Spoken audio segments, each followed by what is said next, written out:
এই মুহূর্তে আমি দাঁড়িয়ে রয়েছি শিলচর মেডিকেল কলেজ ও হাসপাতালের মর্গের সামনে। আজকে একটি মর্মান্তিক ঘটনার খবর নিয়ে আমি এই মুহূর্তে এখানে উপস্থিত হয়েছি।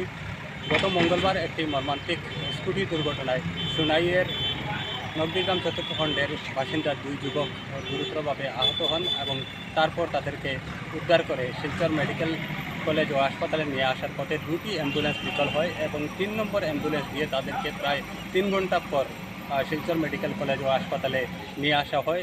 এরপর দীর্ঘ ৩ দিন রৌশন হোসেন লস্কর নামের যে যুবক, সেই যুবক গত রাত অর্থাৎ আজকে শুক্রবার শেষ রাতে শেষ নিঃশ্বাস ত্যাগ করে এখানে শিলচর মেডিকেল কলেজ ও হাসপাতালের আইসিইউতে। আমি এই মুহূর্তে এখানে যারা তার পরিবারের সদস্যরা রয়েছেন তাদের বক্তব্য আপনাদের সামনে তুলে ধরার চেষ্টা করব এবং তাদের কি দাবি রয়েছে সে বিষয়ে আপনাদের সামনে তুলে ধরার চেষ্টা করব। মঙ্গলবারে সন্ধ্যার সময় আমি মসজিদে আসলাম, তো ওই সময় শুনছি একটা অ্যাক্সিডেন্ট হয়েছে। আমার ভাতিজা রৌশন হোসেন লস্কর, তার বয়স হইল গিয়া 19 বছর, আর সঙ্গে তার আরেকটা বন্ধু আসলো, তার নাম হইল গিয়া আফজল হোসেন লস্কর। তো তারা আমি সঙ্গে সঙ্গে খবর পাইয়া সঙ্গে সঙ্গে আমার ফার্মেসির সামনে এখানে আইসি, আগে দেখছি তারা অ্যাম্বুলেন্সও ওঠানো হয়েছে। তারপরে আমিও সঙ্গে সঙ্গে অ্যাম্বুলেন্সে উঠেছি। ওঠার পরে অ্যাম্বুলেন্সটি দেখা যায় একটু 1 মিনিট যাওয়ার পরে দেখা যায় পাংচার হয়ে গেছে, চাকা পাংচার হয়ে গেছে। তো এটা জায়গাত বন্ধ হয়ে গেল। প্রায় আধা ঘন্টার পরে আরেকটা অ্যাম্বুলেন্স আইলো। অ্যাম্বুলেন্সটা আবার এটা স্টার্ট দেওয়ার পরেও আর ডিস্ক গেছে গিয়া 1 নম্বরে চালাইছে। স্পিড হইব মনে করো 12-13 ওরকম স্পিডে প্রায় আরও 1 ঘন্টার সময় চালাইছে। এমজিডি কলেজের যাওয়ার পরে 3 নম্বর যে অ্যাম্বুলেন্স আইছে, হওয়ার পরে ওইটাতে আমরা মেডিকেল লাইন পৌঁছাইয়া দিছে। এটা প্রায় স্পিডেও আইছে, ভালো আসলো নতুন অ্যাম্বুলেন্স।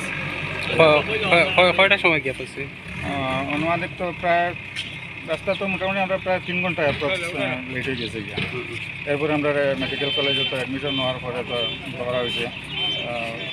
আফজল হোসেন যে তারা তো সার্জারি, ব্রেন তার মাথাটা একটু ফাটিছিল, এটা করা হয়েছে। আর আমরা যে রৌশন হোসেন লস্কর তারা নেওয়া হয়েছে সেন্ট্রাল আইসিইউ, ভেন্টিলেশনে রাখা হয়েছে 25 তারিখ থেকে 28 তারিখ পর্যন্ত। 28 তারিখ সকাল 3টার সময় তার মারা গেছে আর কি। এখন বর্তমানে আমরা তো আছি কিতা হয় এটারে পোস্টম্যাডামের এখানে আছে। তার পোস্টম্যাডাম বর্তমানে শেষ হয়ে গেছে, তার বাইক করা হয়ে গেছে। এখন আমরা গাড়ি তুলিয়া নিয়ে করে নিয়ে তার জানাজা করিয়া এরপরে তার মাটি দেওয়া জানাজা অনুমানিক মাথা হয়েছে 8:30 মিনিটও। 8:30 মিনিট এটাও ফাইনাল হয়ে যেতে পারে আজকে রাত্রে।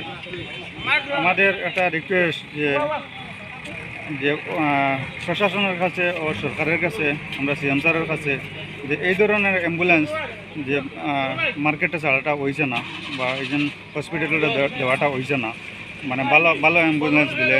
কারণ আজকে আমার পেশেন্ট রয়েছে, আগামীতে অন্য পেশেন্টের রইব, মেডিকেল যাইতে যদি 3 ঘন্টা লাগে, আর এই পেশেন্টের অ্যাম্বুলেন্সের দরকার কিতা, বাড়িতে মরাও ভালো।